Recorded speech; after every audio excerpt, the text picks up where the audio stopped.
বিনিয়োগকারী ভাই বোনেরা আসসালামু আলাইকুম। আশা করি সকলে ভালো আছেন। যদিও গতকালকের মার্কেটটা কিন্তু আশানুরূপ হয় নাই।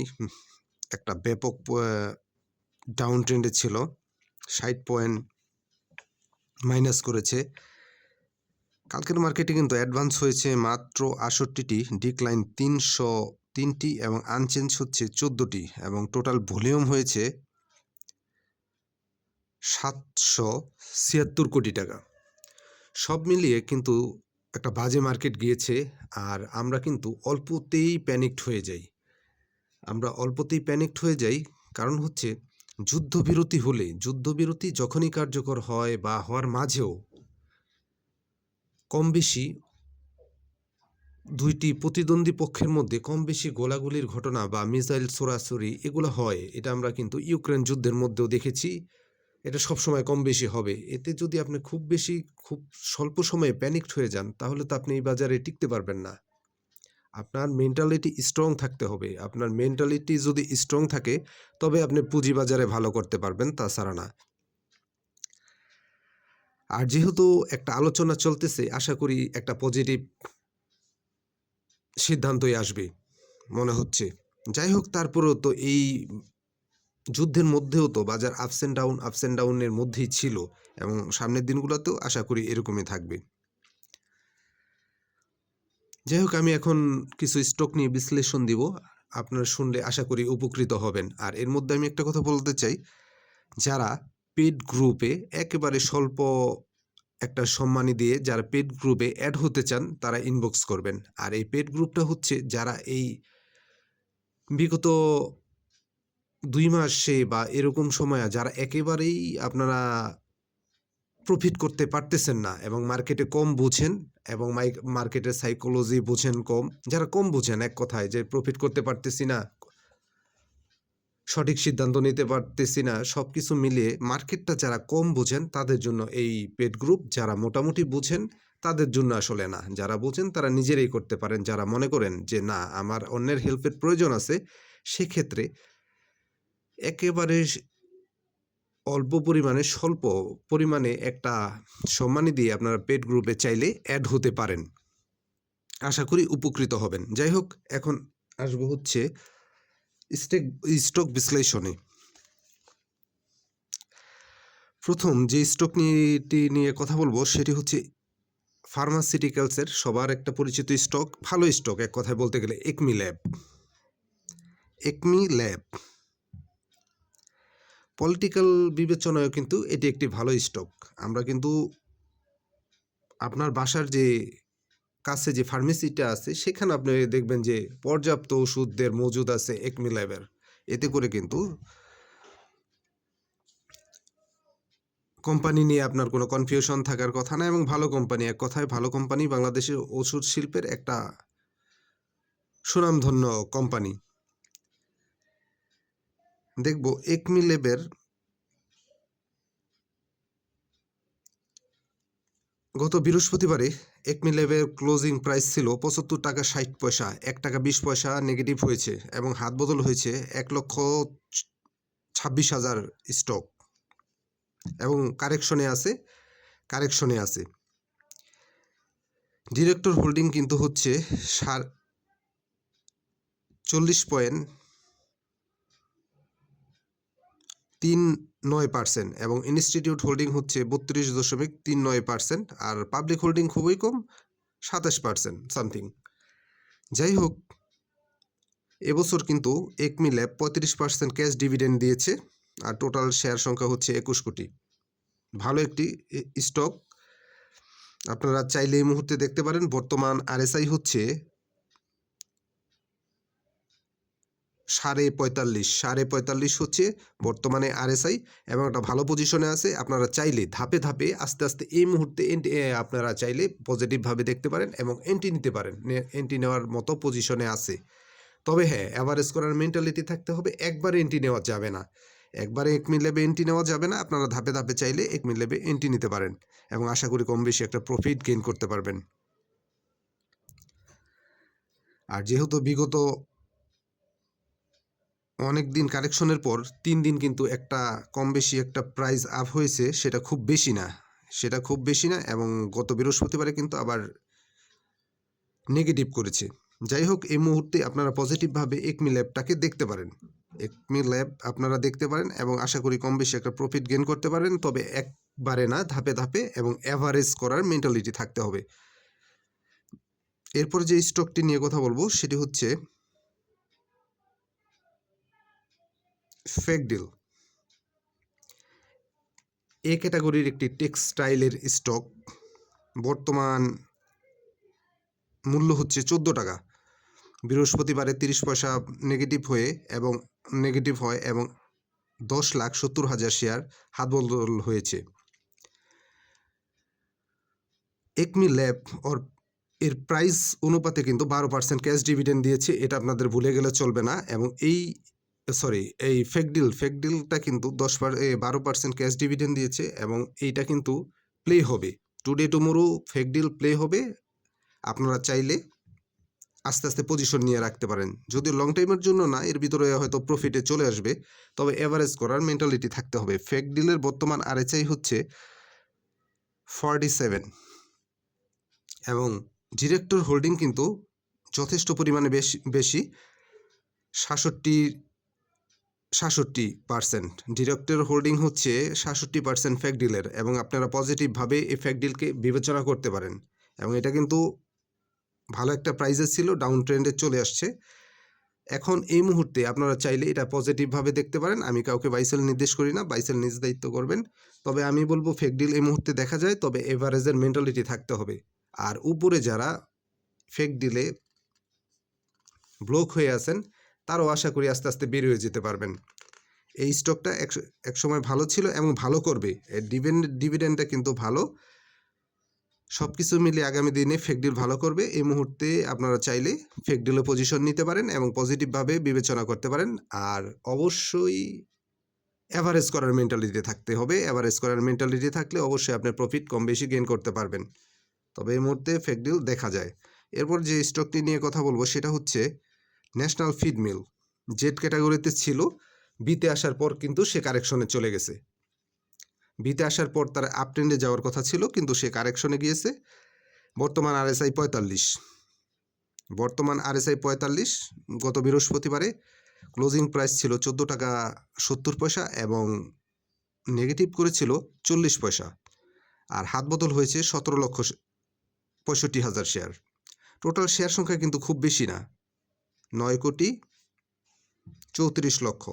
আর ডিরেক্টর হোল্ডিং হচ্ছে 30, আর ইনস্টিটিউট হোল্ডিং হচ্ছে 10%। ফরেন হচ্ছে 0.18%, আর টোটাল বাকি হচ্ছে পাবলিক হোল্ডিং। আপনারা চাইলে এই মুহূর্তে পজিটিভভাবে ন্যাশনাল ফিড মিলকে দেখতে পারেন, যেহেতু সে জেড থেকে বিতে আসছে, কম বেশি সে প্লে হবেই। আবারও বলি আমি, যেহেতু জেড থেকে বিতে আসছে, ন্যাশনাল ফিড মিল প্লে হবেই এবং এটা কিন্তু সামনের দিকে যাবে। আপনারা চাইলে আস্তে আস্তে পজিশন নিয়ে রাখতে পারেন। আর যেহেতু বিতে যাওয়ার পরে সে কারেকশনে চলে আসছে, এটা একটা গেমলিংয়েরই অংশ। আপনারা চাইলে ন্যাশনাল ফিড মিলে এন্ট্রি নিয়ে রাখতে পারেন। বর্তমান আরএসআই হচ্ছে 45। সব মিলিয়ে পজিটিভ ট্রেন্ডে যাওয়ার জন্য একটা প্রিপারেশন নিচ্ছে। তবে অ্যাভারেজ করার মেন্টালিটি থাকতে হবে। সব শেয়ারে কিন্তু অ্যাভারেজ হয় না, তবে এই ন্যাশনাল ফিড মিলটা আপনারা অ্যাভারেজ করে প্রফিট গেইন করতে পারবেন। ভালো পজিশনে আছে, পজিটিভভাবে বিবেচনা করতে পারেন। আর স্টক ডাউন ট্রেন্ডে আসবে, এটা স্টকের চিত্র। খুব বেশি ভয় পেলে আপনি বাজারে বিজনেস করতে পারবেন না। সব কিছু মিলিয়ে ন্যাশনাল ফিড মিলটা আপনারা পজিটিভভাবে দেখতে পারেন এবং এইটা আগামী দিনের সামনে যাবে। ওটা লং টাইমের একটা বিষয়, তবে আপনারা শর্ট টাইমেও একটা প্রফিট পেয়ে যেতে পারেন যদি ভালো জায়গায় এন্ট্রি নিতে পারেন, এভারেজ করতে পারেন। তবে এই মুহূর্তে পজিটিভভাবে দেখতে পারেন। আর যেহেতু সামনে রবিবার আছে, যুদ্ধবিরতির বিষয়টা আছে, এটা বিবেচনায় অবশ্যই রাখবেন। তবে ভালো পজিশনে আছে এই মুহূর্তে, ন্যাশনাল ফিড মিলে এন্ট্রি নেওয়া যায়। বর্তমান আরএসআই হচ্ছে 45। এরপরে যে স্টকটা নিয়ে কথা বলবো সেটা হচ্ছে, আসলে এত ডিটেলস কোনো কিছু বলা যায় না, ভিডিও বড় হয়ে যায়। তারপরে যে স্টকটা নিয়ে কথা বলবো সেটা হচ্ছে সিল্কো ফার্মাসিউটিক্যালসের একটা স্টক। আমরা কিছুদিন আগে দেখেছিলাম ডিভিডেন্ড ডিসবার্স না করার কারণে জেরে চলে গিয়েছিল। আবার ডিসবাস করার পরে আবার বিতে চলে আসছে। আসলে এটা একটা গেমলিংয়েরই অংশ।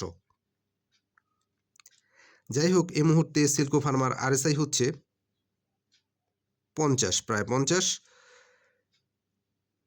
ভালো পজিশনে আছে সিল্কো ফার্মা, ভালো পজিশনে আছে। আর এই মুহূর্তে আপনারা চাইলে পজিটিভভাবে সিল্কো ফার্মাকে বিবেচনা করতে পারেন। তবে এভারেজ করার মেন্টালিটি থাকতে হবে। আর এভারেজ ছাড়া আসলে খুব বেশি প্রফিট গেইন করা যায় না। আর এভারেজ করতে পারলে, আপনি প্রফিট করতে না পারলেও আপনি হয়তো আপনার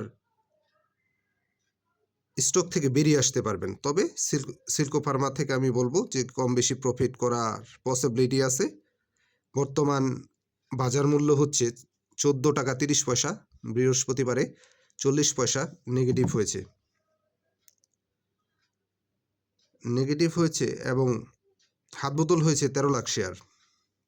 সিল্কো ফার্মাতে কিন্তু ডিরেক্টর হোল্ডিং হচ্ছে 35.27%, আর ইনস্টিটিউট হোল্ডিং হচ্ছে 17.62%। পাবলিক হোল্ডিং হচ্ছে 47%। যাই হোক, এই মুহূর্তে এবং এবছর কিন্তু 1.10% ক্যাশ ডিভিডেন্ড দিয়েছে সিল্কো ফার্মা। সব কিছু মিলিয়ে আমি বলবো এটা পজিটিভভাবে আপনারা বিবেচনা করতে পারেন। শেয়ার সংখ্যা কিন্তু খুব বেশি না, 10 কোটি সামথিং। তবে এভারেজ করার মেন্টালিটি থাকতে হবে। এভারেজ ছাড়া কিন্তু এই মার্কেটে খুব বেশি প্রফিট গেইন করা যায় না। এভারেজের চিন্তা আপনার মাথায় অবশ্যই থাকতে হবে এবং পর্যাপ্ত ব্যাকআপ মানি এভারেজের জন্য আপনাকে রাখতে হবে। সব কিছুর শেষ কথা হচ্ছে, আপনি চাইলে সিল্কো ফার্মাকে পজিটিভভাবে দেখতে পারেন। এরপরে যে স্টকটি নিয়ে কথা বলবো সেটি হচ্ছে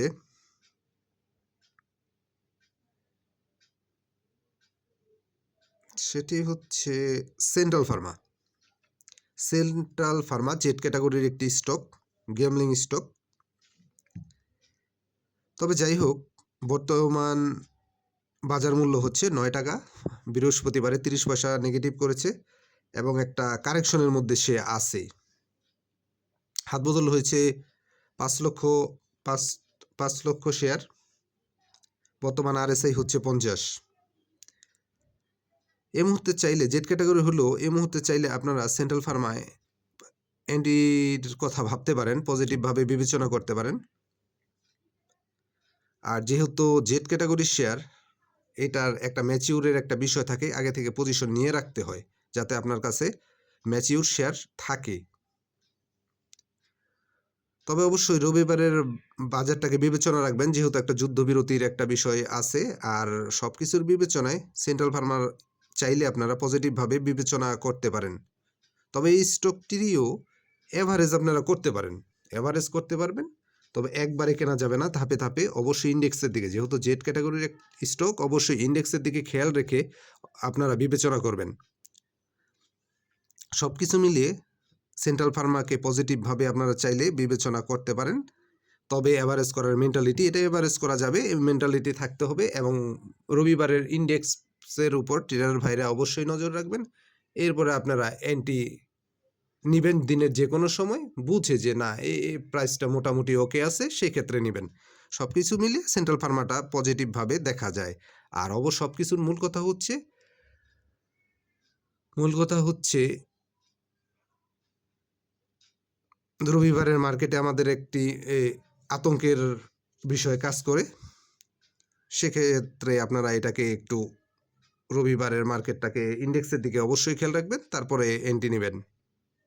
যাই হোক, আমি কাউকে বাই সেল করতে নির্দেশ করি না, বাই সেল নিজ দায়িত্ব করবেন। তবে সেন্ট্রাল ফার্মাকে পজিটিভভাবে দেখা যায়। বর্তমান আরএসআই হচ্ছে 50। আর এভারেজ করার মেন্টালিটি থাকতে হবে। এভারেজ করে আপনি কম বেশি প্রফিট গেইন করতে পারবেন বলে আমার মনে হয় আর কি। যাই হোক, সেন্ট্রাল ফার্মারটাকে আপনারা চাইলে পজিটিভভাবে দেখতে পারেন। আর যেহেতু শেয়ার সংখ্যা খুব বেশি না, সব মিলে আশা করি ভালোই হবে। তবে এভারেজ করার মেন্টালিটি থাকতে হবে, দিনের যে কোনো সময় দেখে এন্ট্রি নেবেন।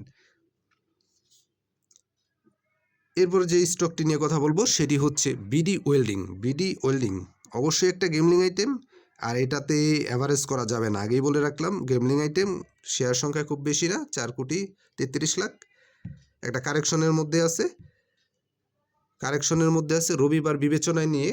আর স্টপ লস অবশ্যই বিবেচ্য। স্টপ লস বিবেচনায় নিয়ে আপনারা চাইলে বিডি ওয়েল্ডিংটাকে দেখতে পারেন, পজিটিভভাবে দেখতে পারেন। আর গত বৃহস্পতিবারে 50 পয়সা নেগেটিভ হয়েছে, হাত বদল হয়েছে 1,21,000 শেয়ার। বর্তমান আরএসআইটা কিন্তু কম আছে 44।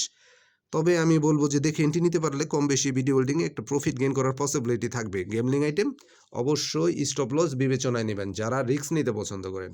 আমি আবারও বলি, যারা ট্রেডিং করেন প্লাস রিস্ক নিতে পছন্দ করেন তাদের জন্য, সবার জন্য না কিন্তু, সবার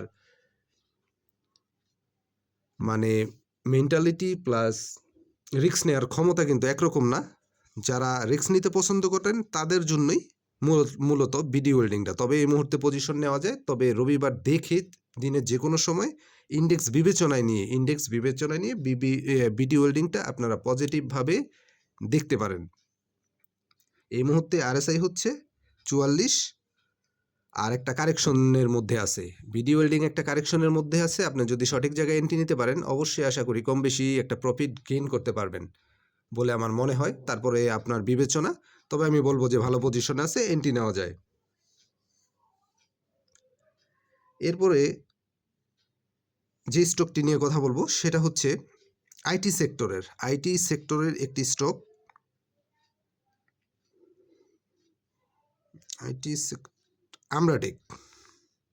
আমরাটেক জেড ক্যাটাগরির, আজকে একটু জেড নিয়ে কথা বললাম।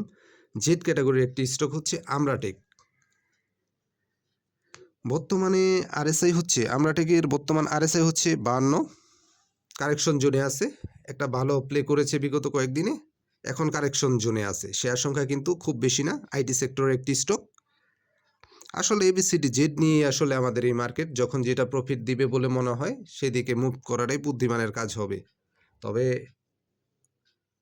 বুঝে শুনে সামগ্রিক পরিস্থিতি পরিবেশ তার উপরে কিন্তু স্টকে এন্ট্রি নিতে হয়, কারণ আমাদের এই স্টক মার্কেটটা কিন্তু খুবই সেন্সিটিভ। পৃথিবীর যে কোনো প্রান্তে যাই ঘটুক তার প্রভাব পড়ে। যাই হোক, এই মুহূর্তে আপনারা চাইলে আমরাটেকটাকে পজিটিভভাবে দেখতে পারেন।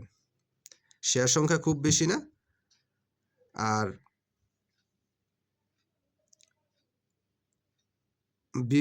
বৃহস্পতিবারে আমরাটেকের ক্লোজিং প্রাইস ছিল 13 টাকা 30 পয়সা 20 পয়সা, নেগেটিভ হয়েছে এবং 45,000 শেয়ার লেনদেন হয়েছে। লেনদেনটাও কিন্তু কমে গেছে।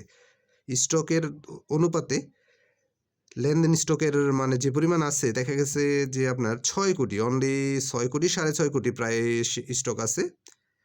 এটাকে আপনারা পজিটিভভাবে আমরাটেকটাকে দেখতে পারেন।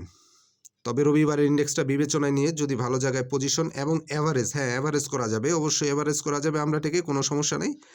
আপনারা সঠিক জায়গায় যদি এন্ট্রি নিতে পারেন এবং অ্যাভারেজ করতে পারেন আশা করি কম বেশি প্রফিট গেইন হবে। তবে ইন্ডেক্সের উপর ট্রেডার ভাইরা অবশ্যই খেয়াল রাখবেন। বর্তমানে আমরাটেকের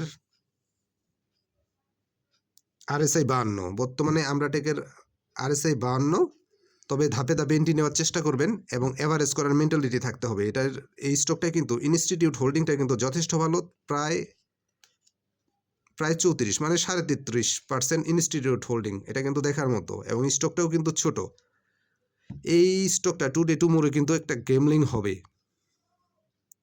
যাই হোক, সেটা ইন ফিউচার, ভবিষ্যতের কথা। তবে আপনারা শর্ট টাইম প্রফিটের জন্য আমরাটেকটাকে এই মুহূর্তে বিবেচনা করতে পারেন। তবে একবারে সব টাকা দিয়ে বাই করা যাবে না, ধাপে ধাপে বাই করতে হবে, অ্যাভারেজ করার মেন্টালিটি থাকতে হবে। তাহলে আপনি আশা করি আমরাটেক থেকে কম বেশি প্রফিট গেইন করতে পারবেন। আর সব কিছুর মূল কথা হচ্ছে মার্কেটের সাইকোলজি বুঝতে হবে। আর যারা একটু সময় দিতে পারেন না, একটু কম বুঝেন বলে মনে হয় তারা গ্রুপে অ্যাড হইতে পারেন। অবশ্যই পেড গ্রুপ, ইনবক্সে নক দিতে পারেন যারা কম বোঝেন। আর যারা বোঝেন তারা তো বোঝেনই, তাদের আসলে বলার মতো মানে তেমন কিছু নেই। যাই হোক, লাভ লস দুইটাই আপনার। কারো কথায় অনুপ্রাণিত হয়ে বা উদ্বুদ্ধ হয়ে শেয়ার বাই সেল করবেন না। নিজের প্রফিটকে নিরাপদে থাকেন, ভালো থাকেন। ধন্যবাদ।